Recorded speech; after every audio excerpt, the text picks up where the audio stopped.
دست خواب شور شور قشنگ نه انگشتر شور قشنگ پشت دست شست مخصوصا شست شست شور وسط انگشتر خوب شور لیلی حوزک نه زیر ناخونه رب شور قشنگ دیدار ساعت میکشه شنبه همه چیز خوب میشه شور فقط شور خوب میشه هیچ نترس همه چی آرومه ای بابینا بشور فقط بشور لامصب دستا رو بشور قشنگ لانگشتا ور شست آی محمد حسین شسته بشور آی محمد حسین بشور لامو داری خواب میبینی برادرم داری خواب میبینی بابا چیکار میکنیم؟ نزن منم بابا واویلا تونی میباز فکر کردو کرونا اعلام مجازه بابا کروناش کجا شبیه منه برادر من چه وایتکسی میده چرا این همه وایتکس آوردی دور برت بابا مخوای کرونا اعلام سب اصلا گیرو اینه از روز صفحه زمین محو کنه اینه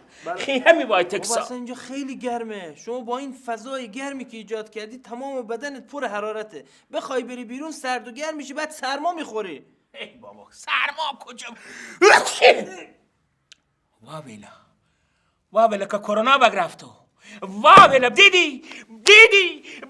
که صرفه کردو عدسه کردو واویلا پشم نبر بیمارستان واویلا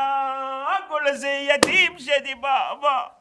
موقع گلزه واویلا کفرم نچکن و بیار بابا شتو مرگ کردی مدسش تو مرگ کردی واویلا چی بابا میگه واویل تا آخرین دم زندگی قبل تصاری کنو گریه کنو واویل بند خودم میخوای بری بیمارستان خطرناک فضای آلوده‌ای داره بدتر میشی با این عدسه که کسی کرونا نمیگیره بابا بیا برمی سر به دیاری که کنو آقا تو رو قرآن خواهش میکنم ازت از هم کنیم بیا تا شیبه نوزاری کن آروم باش بنده خدا کرونا الکی نیست به والله کرونا الکی نیست شما رو اگه کرونا بگیری در جا میافتی مخصوصا با این وزنی که داری کل ریت یک پرزیه یک نخودیه امنه پشو بر بیمارستان به طاقت آهکندار و پخلکم زن و خونه ساخته وای برادر من الان تو مردنم کردی بحثی آقای محمد خواهش میکنم اونجا فضاش آلوده است نباید بریم بیمارستان الان من یه شماره تماس میگیرم 40 تیم فوتبالیا بزن تو دهن تو بزنم نمسخره مینی بابا این شماره که زنگ میزنی شما برای کسایی که علائم کرونا دارن یا میگی داری یا نه تمام شده رفت الان باست یه لحظه الان میگیره بگیر شماره را بگیر بگو مدسه مرد آروم باش نمیمیری شما وایسا بیا تا رو خور از هم کنه ما ترانم خونه سختا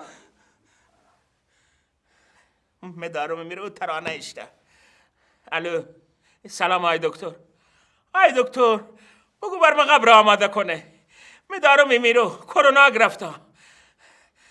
بله چشم خون سرد شما بفرمای علائم شما میگه بله تب نه تب ندارم عدسه یک دونه مشغول زم تو باشو یک دونه نرفته 2 دونه بله نفس تنگی یک کم نفس تنگی در اون وقتی که پرز نون میخورم چون رو نون وایتکسم زنم خارو آها چی؟ کرونا ندارم بگو جان بچم که ندارم آقا خدات را خیر بدیه دشما در نکنه خیلی ممنون خدا انشالله از زندگی خبره بینی خدا آهکن بینی از چشخان بینی بیا قد کو گم کو میگه کرونا داری تو به الهی شکر